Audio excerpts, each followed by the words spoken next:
The real estate agent's email arrived at 3 a.m. Mrs. Walker, there seems to be some confusion. Your husband claims you've agreed to sell the house, but we need your signature to proceed with the closing. I stared at my phone in the darkness of our kitchen, our beautiful kitchen with its hand-painted tiles and herb garden window that I designed myself. Mark thought I was asleep upstairs, unaware of his late-night scheming, but I've been tracking his betrayal for months. My name is Rebecca Walker, and my husband of 15 years was about to learn a painful lesson about underestimating me. The signs started appearing 6 months ago. Small things at first. Mark working later than usual, mysterious charges on our credit card, hushed phone calls that ended abruptly when I entered the room. Then came the changes in his behavior. The man who once bragged about my cooking suddenly found fault with every meal. My choice of clothes became frumpy, my interests boring.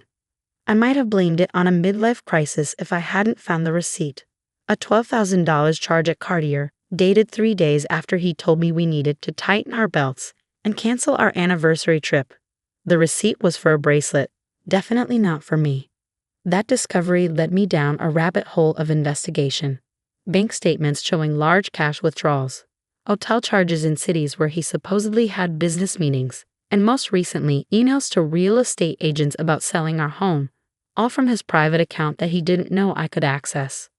Becky, Mark's voice floated down from upstairs. You coming back to bed? Just getting some water, I called back, keeping my voice steady. Be right up. I closed my laptop quietly, my mind racing. This house wasn't just any property, it was my dream home, the one I'd spent 3 years renovating while working as an interior designer. Every room reflected my vision, my creativity. And now Mark was trying to sell it from under me to fund his affair with a woman young enough to be our daughter. But what he didn't know was that I'd been 2 steps ahead of him for months. The next morning, I watched Mark leave for work, briefcase in hand, kissing me goodbye like nothing was wrong. As soon as his car disappeared around the corner, I called my lawyer, Sarah. He's making his move, I said as soon as she answered. Got an email from the real estate agent last night. Perfect, Sarah replied, and I could hear her shuffling papers. Everything's in place on our end. Are you sure you want to wait? We could confront him now.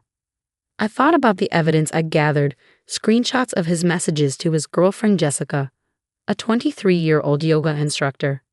Records of the money he'd been siphoning from our accounts, the fake business trips that were actually romantic getaways. But timing was everything. No, I said firmly. Let him think he's winning. I want to see his face when he realizes what's really happening.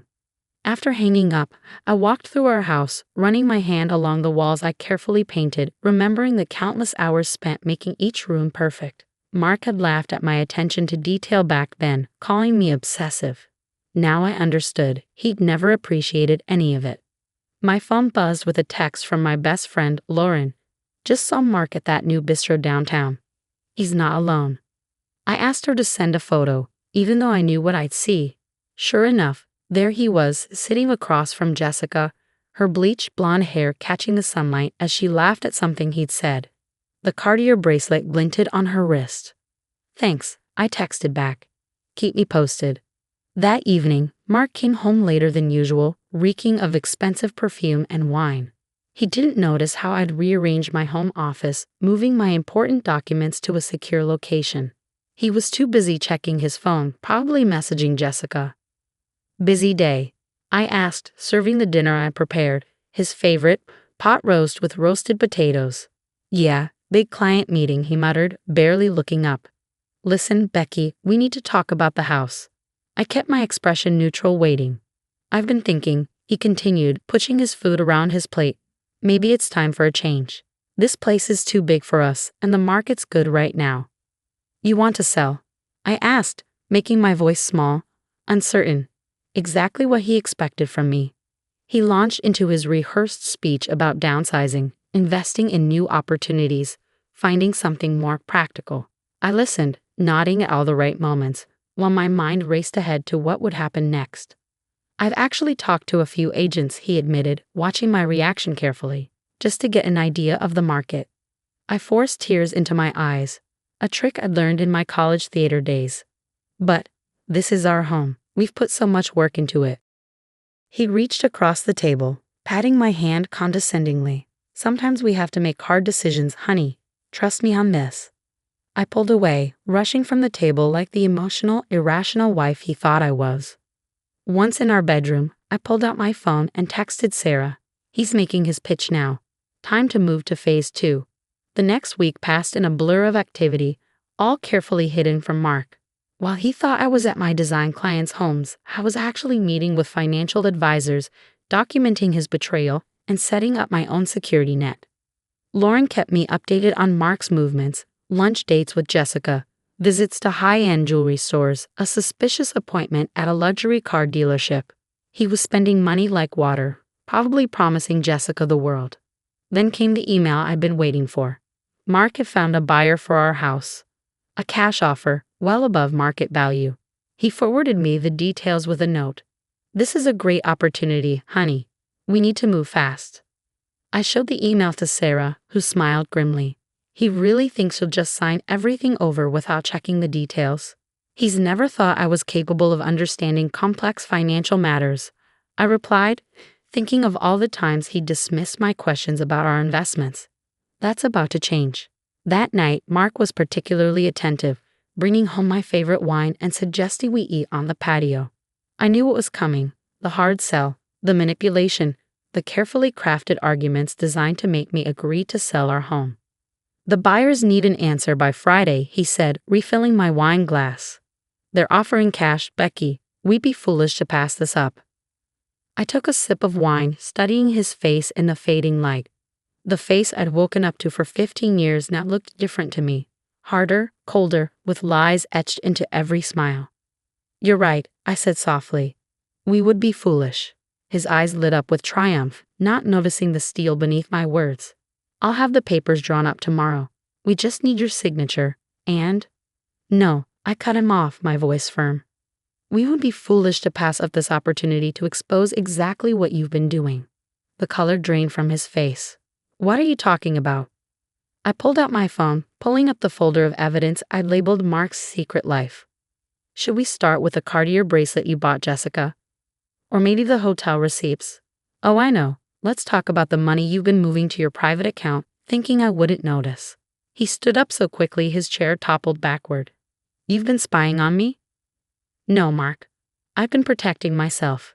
Did you really think I'd just stand by while you sold our home to fund your midlife crisis?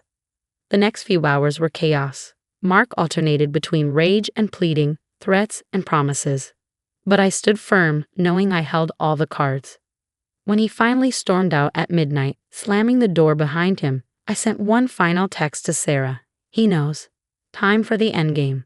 The next morning, I woke up to 37 missed calls from Mark and a string of increasingly desperate texts. You're making a huge mistake. We can talk about this. Don't do anything stupid, Becky. The buyers won't wait forever. I smiled, making my morning coffee in the kitchen I'd fought so hard to design. Mark had always underestimated me, treating me like a decorative housewife whose only skill was making things look pretty. He'd forgotten that successful interior design required more than just an eye for color.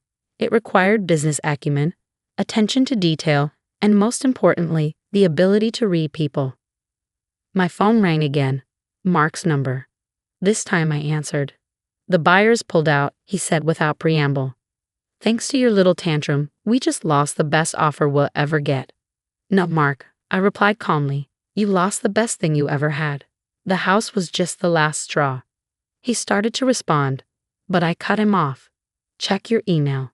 I listened to his sharp intake of breath as he opened the message from my lawyer, the one detailing every transaction he'd made with our joint funds over the past year, every hotel booking, every gift to Jessica. And most importantly, the legal documentation showing that I'd secured an injunction preventing any sale of our house without explicit court approval. You can't do this, he sputtered. I already have. Oh, and Mark. Jessica called me this morning. The silence on the other end was deafening. She was quite surprised to learn you're still married. Apparently, you told her we've been divorced for 2 years, and that's why you couldn't introduce her to any of your friends or family. This was the moment I'd been waiting for, when Mark realized just how thoroughly I'd dismantled his plans. What he didn't know was that I'd met with Jessica myself 2 days ago. showing her proof of Mark's lies and manipulations. She's young, Mark, but she's not stupid, I continued. When I showed her the records of how you've been spending our retirement savings on her, she was horrified. Did you really think she'd want to be part of destroying someone's life? The sound of something shattering came through the phone. Mark's legendary temper making an appearance. You've ruined everything, he shouted. No, you did that yourself. I just made sure I wouldn't go down with you. After hanging up, I walked through our house. My house now, touching the walls, the furniture, all the pieces of our life together that Mark had been willing to sacrifice for his midlife fantasy. Lauren came over that afternoon, bringing wine and sympathy. How are you holding up? I poured us each a glass, settling into my favorite window seat.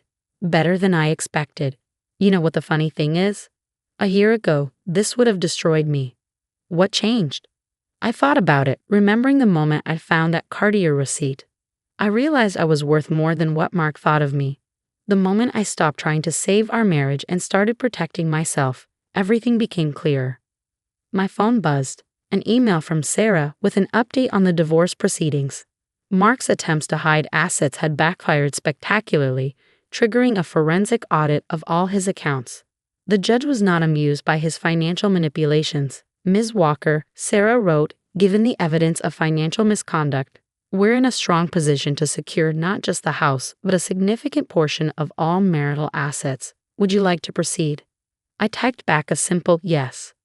The next few weeks were a whirlwind of legal proceedings and revelations. Mark's carefully constructed world unraveled piece by piece. His company launched an investigation into his expense accounts, finding years of questionable charges.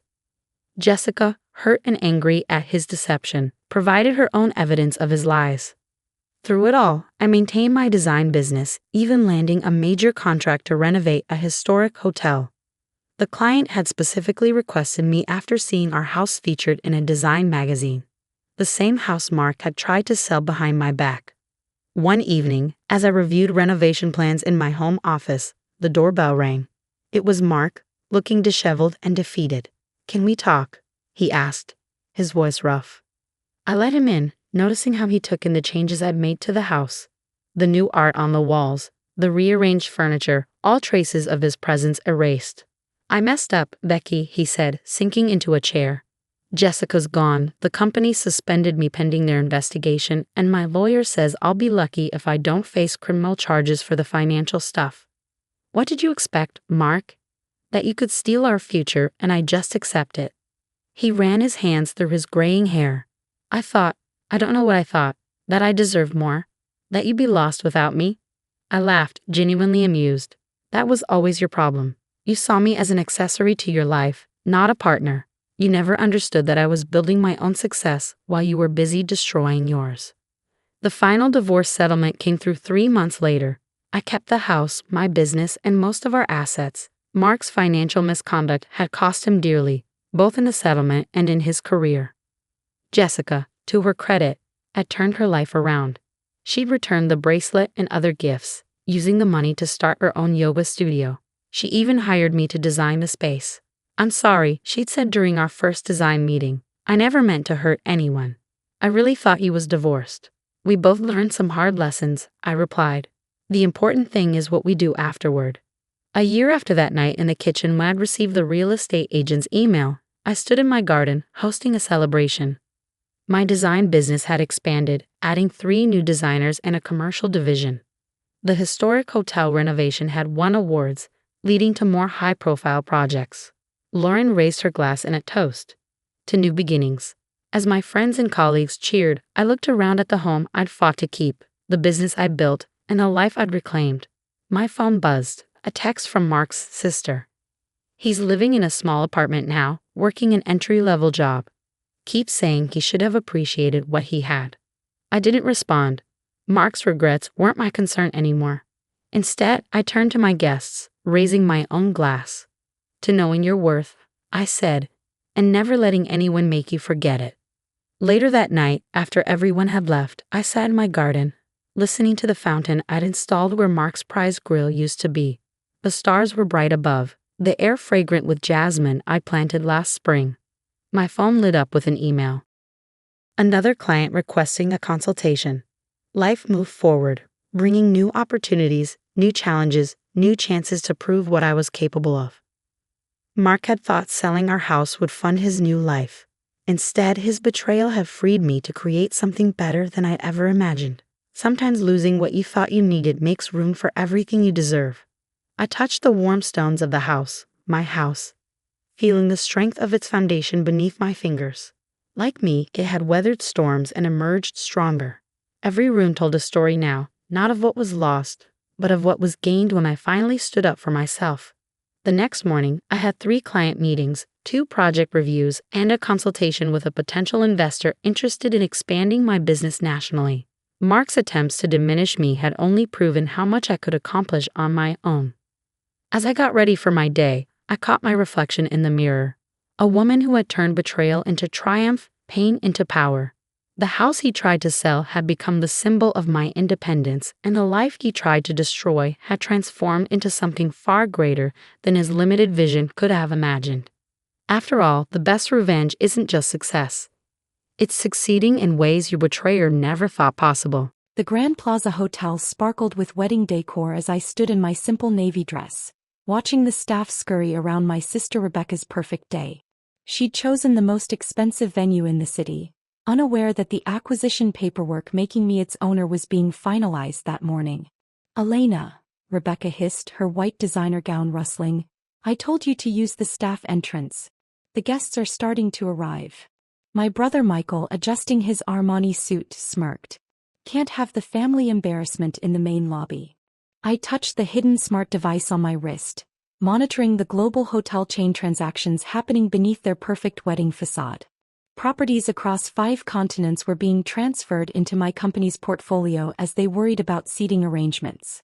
"The staff entrance is fine," I said quietly, knowing that by Monday, I'd own not just this hotel but the entire Plaza Group. "Fine," Rebecca scoffed. "Nothing about you is fine. That dress looks like it's from a department store." Mother swept in, dripping in designer labels. "Elena, darling, couldn't you have made an effort? Your sister's wedding photos will be in the society pages." I thought about the business pages being prepared for Monday's papers, announcing the largest hotel acquisition of the decade. "I'm dressed appropriately," I replied as my phone silently tracked another billion-dollar property transfer. "Appropriately for the help, maybe," Michael sneered. "Speaking of which, where are you staying?" "Surely not here at the Plaza." If only they knew I'd spent the last month redesigning the presidential suite they thought was so exclusive. "I have arrangements," I said, thinking of the secure office hidden in the hotel's executive level, where we were revolutionizing luxury hospitality. "The trust fund won't cover places like this," Mother warned, eyeing my simple jewelry. "Not with your modest lifestyle." "I haven't touched the trust fund," I replied. "Not in 4 years." Rebecca's perfect bridal mask slipped slightly. "Then how are you even surviving? That tiny apartment in the business district." My phone buzzed. Then again. Suddenly, alerts were flooding in. Breaking. Global hospitality giant Elite Stays acquires Plaza Group in $8.2 billion deal. Hotel industry stunned by mysterious CEO's empire. Luxury hospitality transformed by Elite Stays innovation. The hotel's lobby screens displaying wedding welcome messages suddenly switched to breaking news. My corporate photo appeared, followed by footage of our global properties. Michael's champagne glass shattered on the marble floor. "That's..." Rebecca's bouquet slipped from her fingers. "That can't be." "Actually," I said, finally meeting their stares, "that's my company. All 62 hotels, 15 resorts, and the revolutionary hospitality systems they're discussing." Rebecca staggered backward, her $50,000 wedding dress catching on the Italian marble she'd specifically requested. The same marble I'd personally selected during the hotel's recent renovation. But you live in that basic apartment," Mother stammered, her diamond bracelet catching the light from chandeliers I'd imported from Venice. "You mean my development center?" I pulled up the building's real schematics on my phone. "The basic apartment that houses our global command center, where we develop the AI systems now running luxury hotels worldwide." Michael's investment banker instincts kicked in as he frantically searched his phone. "These acquisition numbers, they're impossible." Only if you don't understand modern hospitality, I said, watching their faces transform. While you were mocking my wasted business degree, I was building an empire that makes your investment portfolio look like pocket change. The wedding guests were starting to arrive, their phones buzzing with the breaking news. Some were already recognizing me, whispering behind manicured hands. "Those weird meetings you kept having," Rebecca said weakly. "The ones I told everyone were probably job interviews at budget motels. Strategic acquisitions. Each meeting worth more than this entire wedding." I paused. "By the way, that exclusive honeymoon suite you booked? I redesigned it last month. The old layout was inefficient." My phone rang, the Wall Street Journal. I declined the call. The financial press could wait until after my sister's special day was thoroughly disrupted. "But you never said anything," Mother whispered. "All those charity galas where I had to explain why you weren't in a respectable career like Michael's banking." "You mean the galas now hosted in my hotels?" I pulled up our client list. "Check the society pages. Those exclusive events you love? They're all happening under my roof." The hotel manager burst into the lobby, panic evident on his face. "Ms. Elite, we had no idea you were. I mean, the acquisition wasn't supposed to be announced until Monday," I finished calmly. "But some things can't wait. Like explaining to my sister why she's getting married in my hotel." Rebecca's perfect bridal makeup couldn't hide her shock. "Your hotel? Along with every other Plaza Group property worldwide," I confirmed. "Those exclusive venues you bragged about booking for the engagement parties? I own those too." The lobby screens now showed footage of our properties around the world. Each one more luxurious than the last, each one part of my carefully hidden empire. "The renovations," Michael said slowly, "all those construction projects at the best hotels." "My designs," I nodded. "While you were calling me a disappointment, I was revolutionizing luxury hospitality. Those basic business plans you mocked? They're now worth billions." Mother's social climbing mind was visibly recalculating. She was already reaching for her phone, probably planning how to spin this revelation to her advantage. "Don't bother," I said, noting her movement. "Our PR team has strict protocols about family statements. They'll contact you with approved talking points." "PR team," she echoed faintly.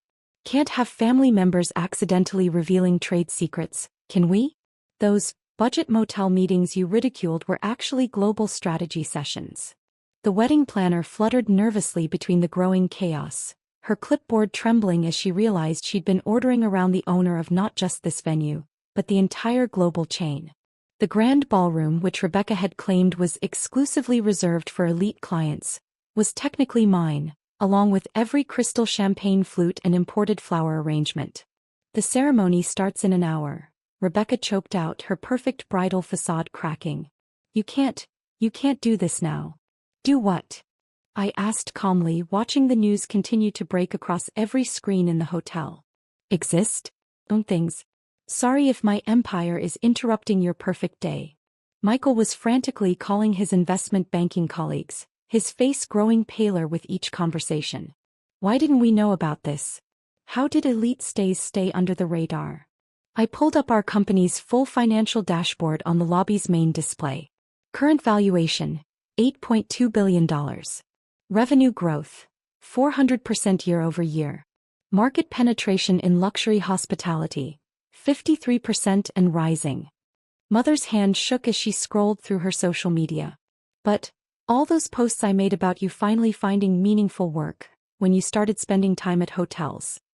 "Archived," I noted, projecting her digital history onto the marble wall. "Along with the ones about how I was wasting my potential and should marry into hospitality instead of working in it." The hotel manager approached again, perspiration visible on his forehead. "Ms. Elite, the presidential suite has been prepared according to your usual specifications. And the board members are gathering in the executive lounge for the emergency meeting." "Board meeting?" Father finally spoke up from behind his Wall Street Journal. "What board meeting?" "The one discussing our next acquisition," I said smoothly. "A little chain called Continental Hotels. You might know them. They own that resort where you told me I'd never amount to anything in hospitality." Rebecca's wedding coordinator was having a meltdown, realizing that every decision she'd made about the venue needed the real owner's approval, not just the local manager's. "Those late-night property tours," Michael said slowly, "when you said you were studying hotel operations, acquisition inspections, each tour worth more than your annual bonus." I smiled. "Those security teams you mocked? They weren't following an entry-level employee, they were protecting the CEO." Rebecca's designer wedding dress suddenly looked less impressive compared to the hotel's new uniform designs I'd approved, each one created by top fashion houses for our global staff. "The trust fund," Father started again, his banker instincts desperate for some financial control. "Still untouched," I confirmed. "I kept it as a reminder. Every time you threatened to cut it off, I acquired another hotel." The ballroom had filled with holographic displays of our global operations. Real-time occupancy rates, revenue streams, and guest satisfaction metrics floated around us like digital constellations. "Your brother's banking connections," Mother tried again. "Surely there's some potential for collaboration." "His boutique bank?" I laughed softly. "We just declined their partnership offer. Our in-house investment division handles larger transactions than their entire firm." Michael's phone kept buzzing with panicked messages from clients. "Our hospitality portfolio, it's in free fall. Because we're disrupting the entire industry," I explained. "Those traditional hotel chains you invested in? Their business model is obsolete. Welcome to modern luxury hospitality." Rebecca's perfect wedding planning crumbled further as she watched the news coverage. Guests were arriving to find their exclusive venue was part of the biggest hospitality story of the decade. "The staff in trance," she whispered. "The one you were supposed to use is being renovated next week," I said.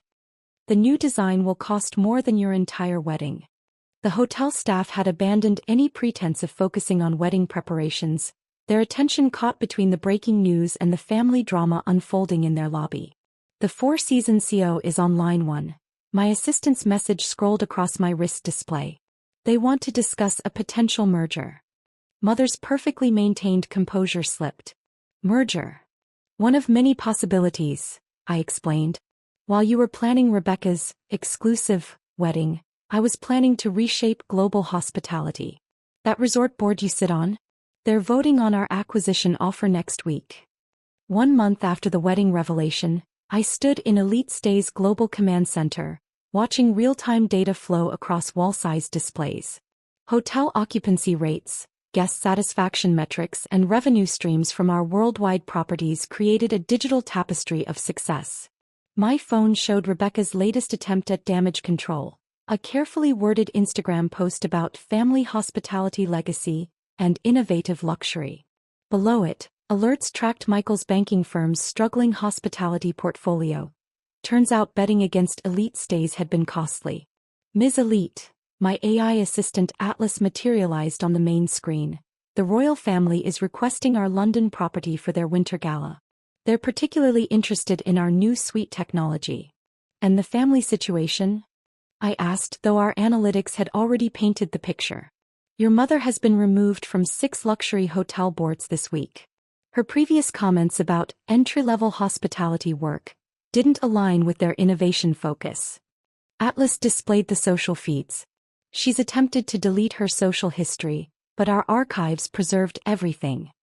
Michael lost 3 major clients after their hospitality investments tanked. "Our properties are drawing their elite clientele. He's submitted his firm's proposal for partnership consideration." I pulled up his proposal, noting how he tried to rebrand years of condescension as valuable luxury market insight. The command center hummed as another wave of data flowed in. Through the smart glass windows, I could see our newest property rising against the Manhattan skyline, its revolutionary architecture making traditional luxury hotels look outdated. "Your father's investment group has submitted a merger proposal," Atlas reported. "They're offering to handle our expansion funding." "The same group that called hotels risky investments?" I manipulated the holographic charts, showing our market dominance. Fascinating how perspectives shift. A subtle alert pulsed through the system. Rebecca was in our flagship hotel lobby, trying to book events for her wedding planning business. Your sister's latest society column is trending, Atlas noted. She's claiming she inspired your hospitality career. Show me the archives. The air filled with projected memories. Rebecca mocking my basic hotel jobs. Michael's dismissive comments about real careers. Every family dinner where they treated my work as beneath them. The reservation system pulsed. Another royal family booking request. I watched as our AI matched guests with suites. A symphony of efficiency that was redefining luxury hospitality. Elena. Mother's voice cut through my concentration. She stood at my office door, clutching her outdated designer handbag. Security wouldn't let us into the VIP lounge. Biometric screening, I explained, still watching the global operations flow. It detects potential security risks. Your anxiety levels registered as problematic. But we're family, she stepped closer, her voice sly. The society papers are asking why we're not involved in the company. Are they? I waved to the social media analysis. Or are they seeing your years of posts about your embarrassing daughter, the one who was just a hotel worker? The displays shifted, showing every comment, every insult, every time they dismissed my career. Each moment played in clear detail. We didn't understand, she whispered. No, I said, turning to her. You chose not to understand. You were too busy bragging about Michael's banking career and Rebecca's social connections to notice I was transforming the industry. Through the windows, I saw Rebecca filming content in our lobby. Her phone read, "So proud of my sister's amazing hotel empire. #luxury hospitality, #hotel family. Your father's investments," Mother began, "are becoming irrelevant," I finished. Luxury doesn't need old funding structures. We're not just running hotels. We're changing hospitality. I raised my hand. Live feeds filled the room. Hotels ran perfectly. Guests experienced unmatched luxury. Breakthroughs happened in real time. Ms. Elite, Atlas said, the World Economic Forum is on line 1. They want to discuss the future of luxury travel. Mother's eyes widened as my office turned into a global command center. Leaders from around the world appeared on secure feeds. The family connections, we could partner. She tried. The Elite Stays brand stands alone, I cut her off. It represents real innovation, not the social climbing you chased for decades. The reservation system pulsed. Bookings streamed in. Through the windows, I saw Michael being escorted out. His banking credentials had triggered our security. He tried to analyze our business model. One last thing, I called as Mother turned to leave. That trust fund you worried about? It now funds hospitality innovation scholarships. Turns out just a hotel worker was worth investing in. She froze, surrounded by screens showing our global impact. Her daughter hadn't just succeeded, she'd revolutionized hospitality. All those lectures about proper careers now seemed hollow, dwarfed by billions in revenue streaming across the world. Ms. Elite, Atlas said again, activate privacy protocols? I nodded. The smart windows tinted. The room sealed off the past and unauthorized access. Behind me, displays showed our hotel network expanding across continents, each property earning more than Michael's entire banking firm. Let them post their messages. Let them rewrite history in charity galas and Instagram posts. Our archives remembered everything. Every insult, every dismissal, every time they chose status over substance. I hadn't built this empire to prove them wrong. I built it because hospitality deserved more than their shallow understanding. The future of luxury hotels unfolded around me. Every metric showed what happens when you ignore critics and focus on true innovation. The Anderson Tech Holiday Party was in full swing at their gleaming downtown headquarters. Snow dusted the shoulders of my simple black coat as I approached the main entrance, where valets were parking Teslas and Porsches. Staff entrance is around back. The security guard blocked my path, nodding toward the service alley. Catering and cleaning crews used the loading dock. I glanced through the glass doors where my family stood in the lobby. My sister Emma, newly promoted to VP of Marketing, pretended not to see me. My brother James, head of business development, actively turned away. I'm here for the party, I said quietly, showing my invitation. The guard barely glanced at it. Like I said, service entrance. Management's orders. My phone buzzed. A notification from Aria, my AI trading algorithm. Acquisition phase complete. Transfer of ownership executing. Is there a problem here? My father's voice boomed as he strode over, his custom suit impeccable as always. As CEO of Anderson Tech, his word was law in this building. For now.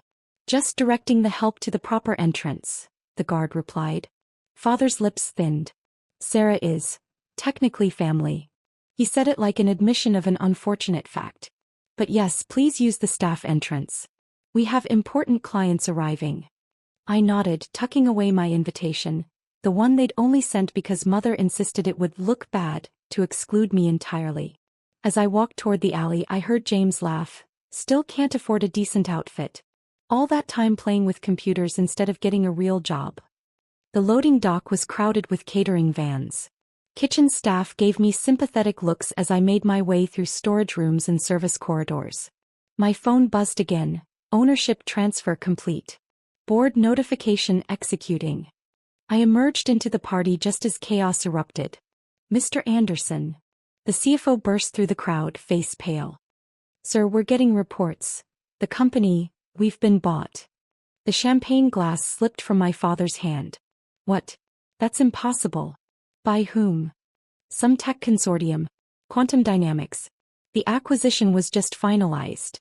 $4.2 billion hostile takeover. Find out who's behind this. Father roared. Call our lawyers. My phone lit up one final time. Board member protocols activated. New ownership structure implementing. The CFO's tablet chimed. He stared at it, then at me, eyes widening. Sir, the controlling interest. Hello, Father, I said softly, pulling out my CO badge for Quantum Dynamics. Shall we discuss the merger? The room fell silent. Emma's designer clutch hit the marble floor. James choked on his champagne. This is a joke, Father said, but his voice shook. You can't possibly. The help desk girl, someone whispered. She owns Quantum. I smiled slightly, remembering all the times they'd mocked my obsession with AI development. The endless lectures about how I was wasting my computer science degree on meaningless projects. Your security team will be receiving new protocols, I said, nodding to the guard who'd turned me away. Starting with updated entrance policies. Father's face had gone from red to white. Sarah, how did you? Arya, I replied. My AI trading algorithm. The one you called a hobby last Christmas. She's been acquiring your company piece by piece for months. You just never noticed because you were too busy laughing at my little coding projects.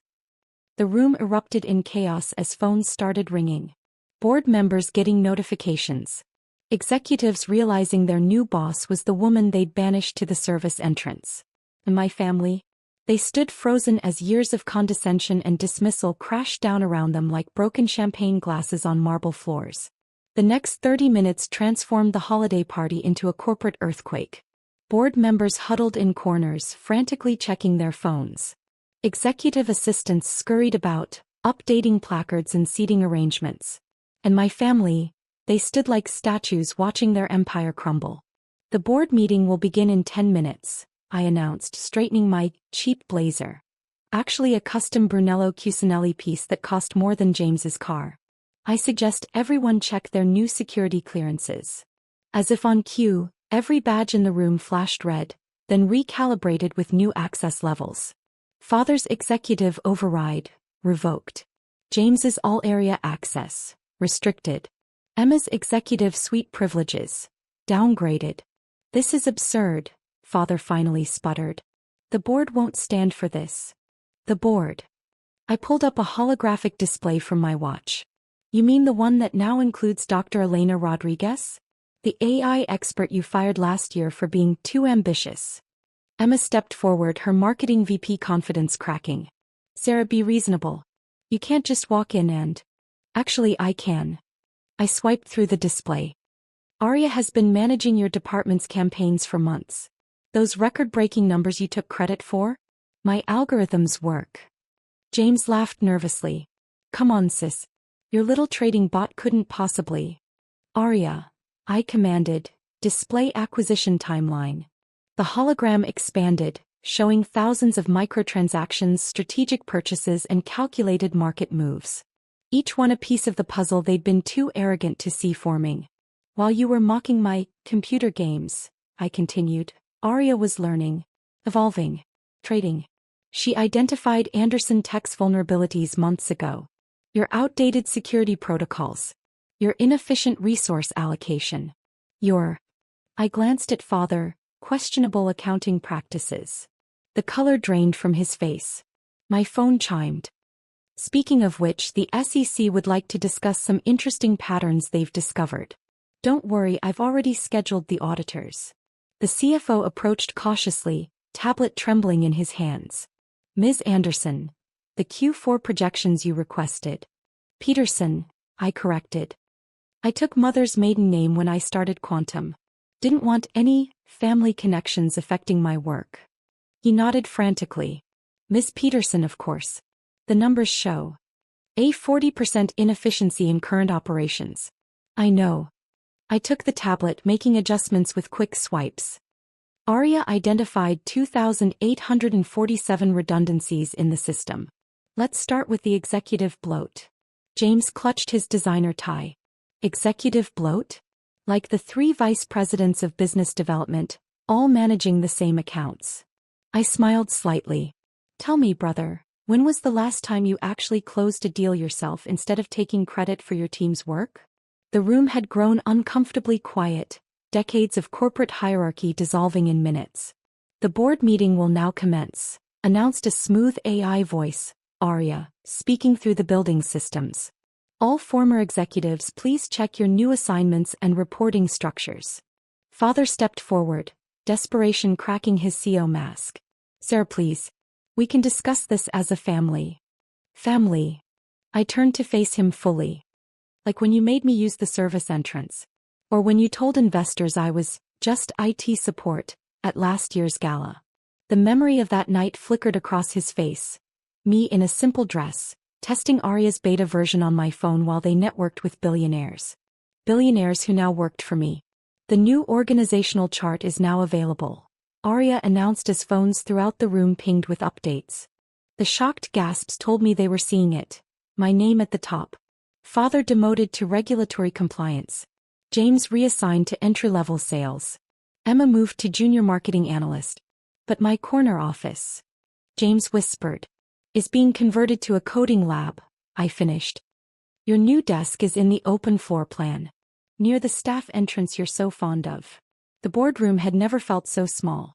23 executives crammed around the mahogany table, their Rolexes and designer suits suddenly feeling like costumes in a play that had ended. My family occupied one corner, their usual seats of power now filled by my team. Let's begin, I said, taking the CO chair, my father's throne for 30 years. Arya, initiate full systems integration. The room's screens lit up with cascading code. Decades of Anderson Tech systems merged with Quantum's advanced architecture. Father watched his legacy dissolve into my innovation. First order of business, I continued, the rebranding. Anderson Tech becomes Quantum Solutions effective immediately. You're erasing our name? Mother's voice cracked from the visitors section. She'd arrived late, probably expecting to make her usual grand entrance. Instead, she'd needed visitor clearance. The name was actually gone 3 months ago. I pulled up acquisition documents. When Arya began buying shell companies, each one a piece of the puzzle you were too busy mocking to notice. James leaned forward. Those training seminars I attended in Singapore were run by my company. The basic coding you complained about was actually testing our new AI protocols.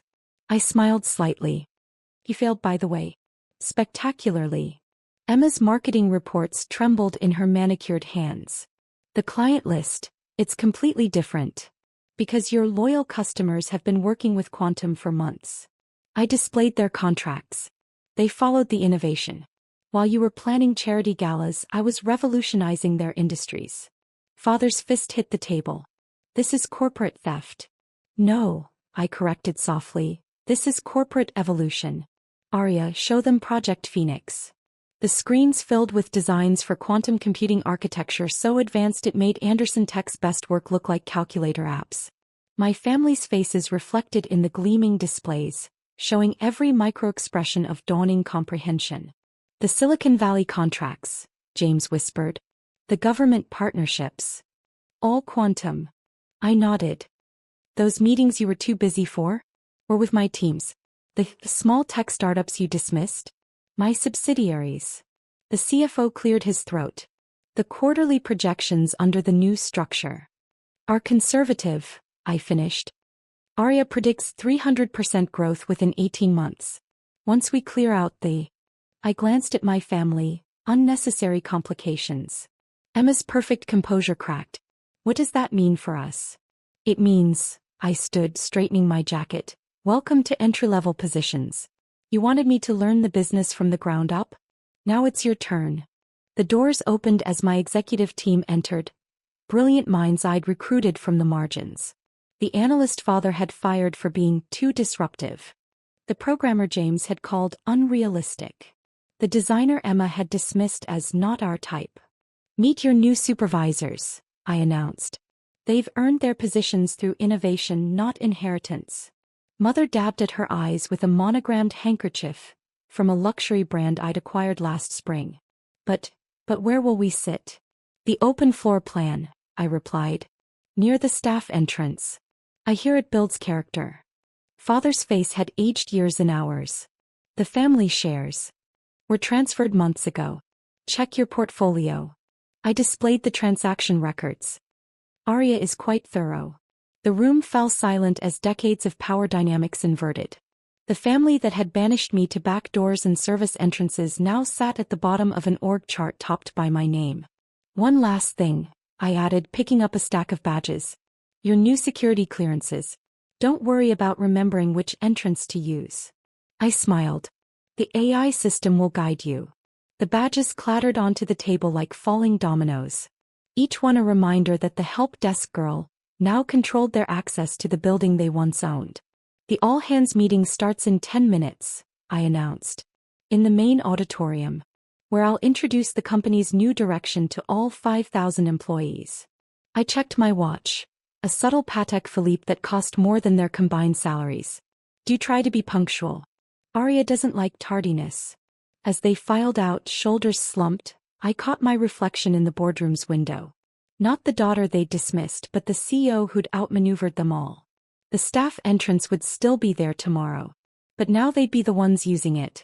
The auditorium hummed with nervous energy as 5,000 employees waited for the announcement. My family huddled in their newly assigned seats, row 27, section C, far from their usual VIP spots. From the stage I could see James fidgeting with his downgraded security badge, Emma obsessively checking her now limited email access, and Father staring straight ahead, his CO persona cracking like old paint. Welcome to the first day of Quantum Solutions, I began, my voice carrying through the perfect acoustics. Many of you know me as the IT support girl. The one who fixed your computers. The one who used the service entrance. Murmurs rippled through the crowd. Security footage played on the massive screens. Scenes of my family directing me to back doors, service elevators, staff quarters. What you didn't know, I continued, was that while fixing your systems I was learning them. Building something better. Creating Arya. The lights dimmed as my AI assistant took control of the presentation. Holographic displays materialized, showing the company's complete digital transformation. Every keystroke, every login, every transaction for the past 3 years has been monitored, analyzed, and optimized by Arya. She identified inefficiencies, predicted market trends, and executed the perfect corporate takeover. In row 27, Emma's perfectly manicured hand flew to her mouth as her own marketing reports appeared, showing how Arya had been secretly driving her department's success. Those record profits you've been celebrating? The innovative campaigns. The mysterious market insights. I smiled slightly. Oh, Arya. All part of the transformation you were too busy mocking to notice. James slumped lower in his seat as his failed projects appeared next to Arya's corrections, showing how my system had been quietly saving the company from his mistakes. Starting today, every department will integrate with Arya's protocols. Every decision will be data-driven. Every position. I paused, looking directly at my family, will be earned through merit, not birthright. The screens filled with the new organizational chart. Gasps echoed as employees saw their former executives relegated to entry-level positions. Mr. Anderson. Excuse me, James. Your new desk is in sales support. I believe you know the way to the staff entrance. Nervous laughter rippled through the crowd. James's face flushed red as his new colleagues turned to stare. Emma, you'll be joining the junior marketing team. Your first task is analyzing why Aria's automated campaigns outperformed yours by 300%. My sister's designer pen snapped in her grip. And father. I turned to the man who'd ruled this company with an iron fist. You'll be heading up our new compliance department. Every decision subject to Aria's oversight. Every move monitored for. I smiled, historical patterns of nepotism. The color drained from his face as decades of questionable promotions and family favoritism appeared on screen. For the rest of you, I addressed the wider audience, your roles will be evaluated based on actual performance. Aria has already identified the true innovators among you. The ones overlooked because they used the wrong entrance, wore the wrong clothes, came from the wrong schools. My new executive team took the stage. Brilliant minds I'd recruited from the company's shadows. The maintenance worker who'd coded revolutionary solutions on her lunch breaks. The janitor with 3 secret patents. The security guard with a PhD in quantum computing. Welcome to the meritocracy, I announced. Where innovation matters more than last names. Where service entrances lead to corner offices. Where an AI named Aria decides your worth based on what you do, not who you know. Mother's pearls clicked against her collar as she whispered to father, the charity ball next week. Surely we're still hosting. Actually, I cut in, my voice carrying perfectly through the sound system. Aria has repurposed the ball's budget. Instead of canapes and champagne, we're funding scholarships for underprivileged tech students. The screens showed the new initiative, named after the cleaning staff who'd let me use their break room to work on Aria's code. Your new assignments begin immediately, I concluded. Door access has been updated. Parking spots redistributed. Office allocations revised. The audience rose, a mix of fear and hope on their faces. One final note, I added as my family stood to leave. The main entrance is now reserved for those who've earned it. Everyone else. I smiled, remembering every cold walk down that service alley. I hear the staff entrance builds character. The family dinner at Le Cirque was Audrey's idea, my fashionista sister's way of helping me understand real style. She sat across from me in her perfectly curated designer outfit, while I wore my usual minimalist black dress that my AI fashion app had recommended. Seriously, Maya? Audrey gestured at my outfit. This is Le Cirque, not your coding basement. Mom adjusted her Hermes scarf with practiced elegance. As the owner of New York's most exclusive boutique, she'd spent decades cultivating the perfect image. Darling, we're just concerned. You left Vogue's digital team for, what exactly? An AI fashion platform, I said, checking my phone discreetly. The beta test results were coming in strong. AI can't understand true style, Audrey scoffed, sipping her champagne. It's about intuition, taste, culture. Dad, silent until now, looked up from his phone. As a luxury brand CEO, he lived by market trends. The fashion industry is built on human connection, princess. Computers can't replicate that. My phone vibrated, another 1,000 users signing up for the beta. They didn't know my algorithm was already predicting next season's trends with 98% accuracy. The app is doing well, I offered. User engagement is strong. User engagement? Audrey laughed. My Instagram has user engagement. That doesn't make it haute couture. Mom reached across the table, patting my hand. We just want you to return to the real fashion world, darling. Vogue would take you back in a heartbeat. Actually, I checked another notification. I'm pretty happy with my current direction. Playing with computer clothes? Audrey rolled her eyes. While I'm styling celebrities for the Met Gala? My phone buzzed again. The major fashion houses were starting to notice the platform's predictions. But they didn't need to know that yet. Maya, Dad leaned forward, your sister's work appears in Vogue. She dresses A-list celebrities. That's real fashion influence. Stick to real fashion, Audrey mocked, gesturing to a waiter for more champagne. Leave the serious style to professionals. My app buzzed. Another prediction proven right as a major designer unveiled exactly what my AI had forecasted 3 months ago. Speaking of professionals, Mom brightened. Audrey's styling the Vogue September issue cover. That's right, Audrey preened. Anna personally requested me. I suppressed a smile watching my phone light up with another alert. My AI had already predicted the September issue's aesthetic direction weeks ago. Maya, Dad tried again. There are plenty of digital positions in legitimate fashion houses. Even my company is expanding its online presence. Before I could respond, every phone at the table buzzed simultaneously. Breaking news alerts flashed across screens. The restaurant's TV, usually silent, suddenly blared to life. Breaking fashion news. Revolutionary AI platform disrupts industry, major acquisition announced.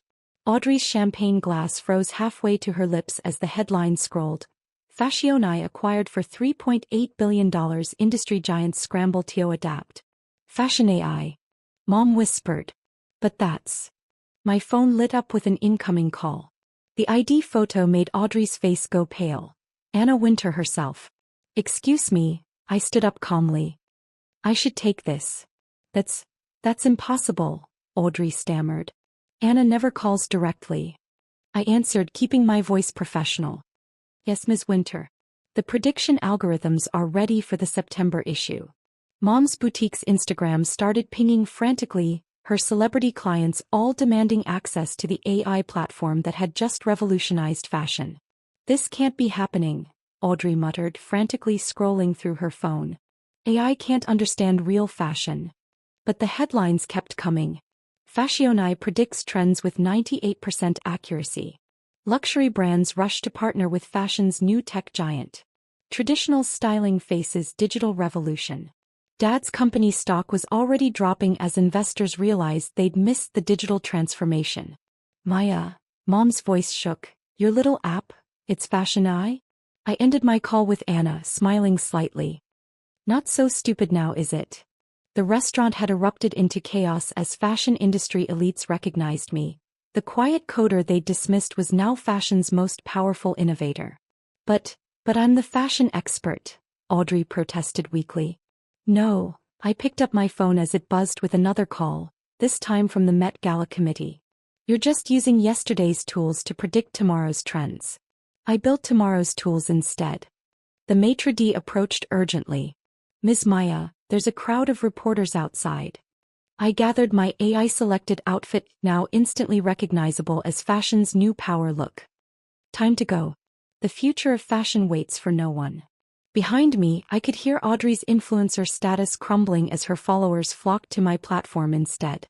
The restaurant erupted into barely controlled chaos as reality set in.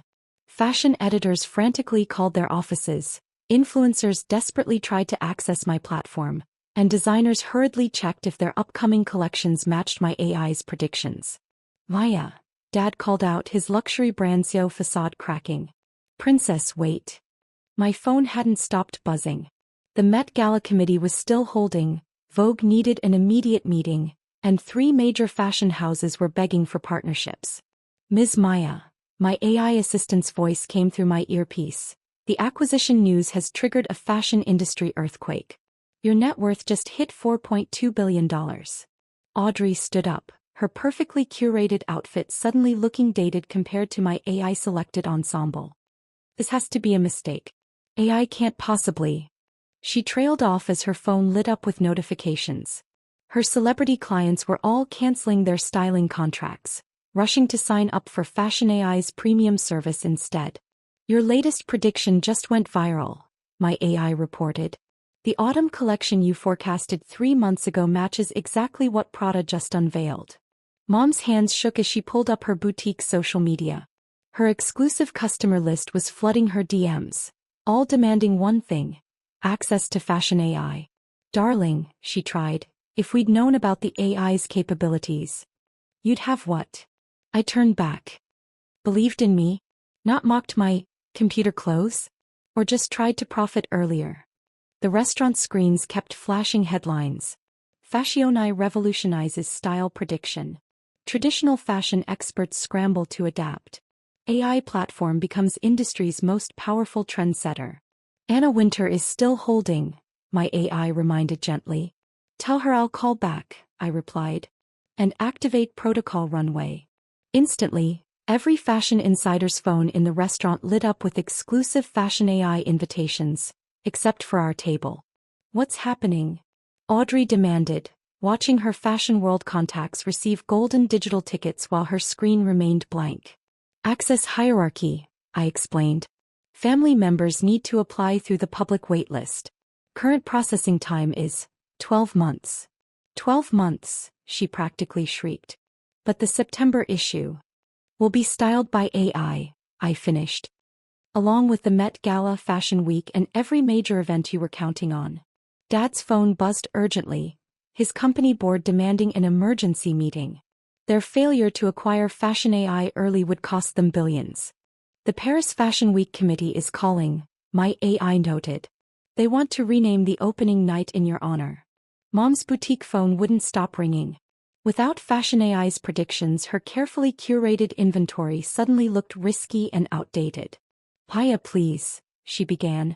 The boutique needs early access? I raised an eyebrow.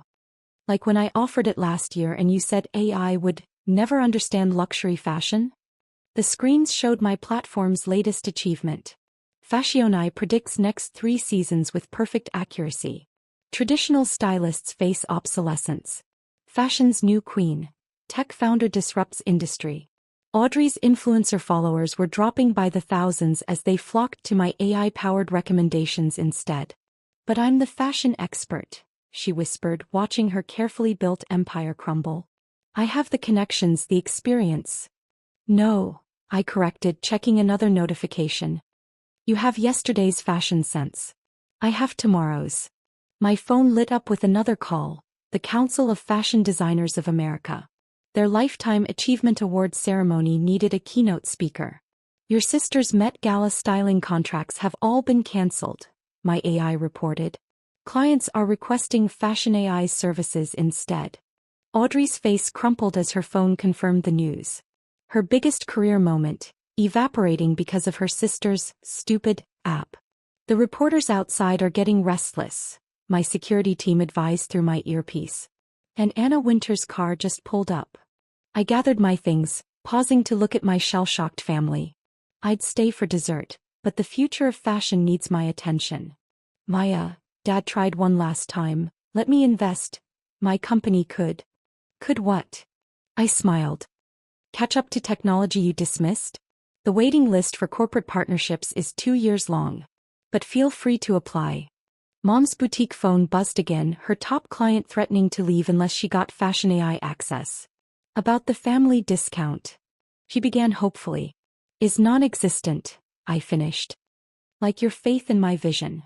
The restaurant's doors opened as Anna Wintour herself swept in, ignoring everyone to head straight for my table.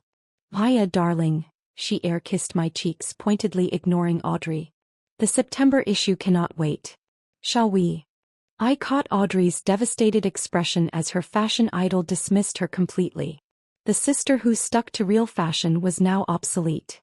Of course, Anna, I smiled. The AI has some fascinating predictions for spring. As we turned to leave, I heard Mom whisper to Dad, our daughter, she's fashion's new queen. Correction, I called back. I'm fashion's new revolution. Behind us, through the restaurant's windows, I could see the fashion world realigning itself around the daughter they'd mocked for playing with computer clothes. The next morning, I sat in my real office, a stunning glass penthouse overlooking Fifth Avenue, watching the fashion world reconstruct itself around Fashion AI's influence. Every screen showed the aftermath of last night's revelation. Your sister has made 27 attempts to access the platform, my AI reported. Your mother's boutique has lost 40% of its VIP clients in the last 12 hours. I adjusted my AI-selected outfit, a sophisticated ensemble that would set tomorrow's trends. And Dad's company? Stock down 30%. Board members are calling for immediate digital transformation. The main display showed the cascading headlines. Fashionai becomes fashion's new kingmaker. Traditional stylists face extinction event. Vogue digital revolution. AI takes control. My phone buzzed, another desperate message from Audrey. Please, Maya. The Met Gala committee is threatening to revoke my credentials. Ms. Maya, my AI interrupted, the Paris Fashion Week opening ceremony is ready for your virtual appearance. I activated the holographic stage, my image preparing to broadcast to the global fashion elite. The same sister they'd mocked for playing with computers was now dictating global style trends. One moment, I told the waiting fashion world. Family business to address. I opened a direct channel to Mom's boutique, where they'd gathered for an emergency strategy session. Their faces appeared, surrounded by anxious staff and desperate designers. Paya. Mom stood quickly, her perfect composure cracking. Thank God. We've lost half our orders for next season. Because they don't match Fashion AI's predictions, I finished calmly. Funny how that stupid app suddenly matters. Audrey, looking uncharacteristically disheveled, pushed forward. The September issue styling team won't even take my calls. Because Anna prefers 98% prediction accuracy over human intuition, I noted. Surprising how real fashion works, isn't it? The boutique's phones kept ringing, more clients jumping ship to Fashion AI-aligned retailers. Princess, Dad appeared looking tired. The board is demanding answers. Our entire next season inventory is already outdated, I completed. According to the AI you dismissed as just computers. The screens showed their fashion empire crumbling in real time. The daughter they'd belittled now controlled their industry's future. The Paris ceremony is waiting, my AI reminded gently. Your influence could save us, Mom tried, desperation evident. A family partnership. Like when I offered to integrate Fashion AI last year? I raised an eyebrow. What was it you said? AI can never understand true luxury? The boutique's inventory system flashed red, their entire spring collection clashing with my AI's predicted trends. One last thing, I addressed them. Consider this a fashion intervention. With a gesture I activated our premium AI analysis. Their phones buzzed simultaneously. What's happening? Audrey asked, staring at her screen. A courtesy scan of your current collections, I explained. The results are interesting. Their faces fell as the AI broke down every mistake, every missed trend, every failing prediction in their upcoming lines. But we're family, Mom whispered. Exactly, I agreed. Family who needed an AI to show them the future of fashion. Consider this your wake-up call. The display showed Fashion AI's latest valuation, $12.4 billion and climbing. More than their entire fashion empire combined. Paris is ready, my AI announced. Good luck with the boutique, Mom, I said. I have a fashion revolution to lead. We'll do lunch soon, after my AI approves your new collection. Their faces vanished as I turned to address Paris Fashion Week. Behind me, through panoramic windows, I could see their fashion world rebuilding itself around the daughter they tried to suppress. The headlines kept rolling. Fashion AI sets new global style standards. Mitchell revolutionizes fashion industry. Tech's youngest fashion billionaire transforms style. My phone showed one final message from Audrey. Sis, I was wrong. So wrong. Please. Response. My AI asked. Tell her the fashion lesson is over, I smiled. Some of us have an industry to transform. The holographic stage activated, ready to broadcast my keynote to millions. In Mom's boutique, I knew they'd be watching, finally understanding that their daughter hadn't destroyed fashion. She'd reinvented it. Good morning, fashion world. I began my address. Let's discuss style's digital future. Sometimes the best revenge isn't just being fashionably late. It's arriving so perfectly that you make everyone else look outdated. And my AI revolution was just getting dressed. The fashion intervention had failed spectacularly. But then again, that's what happens when you try to style someone who's already designed tomorrow. As my AI predicted the next year's trends with perfect accuracy, I couldn't help but smile. They told me to stick to real fashion. So I'd created something better. Something revolutionary. Something that made their real fashion look hopelessly last season. And this was just the first collection.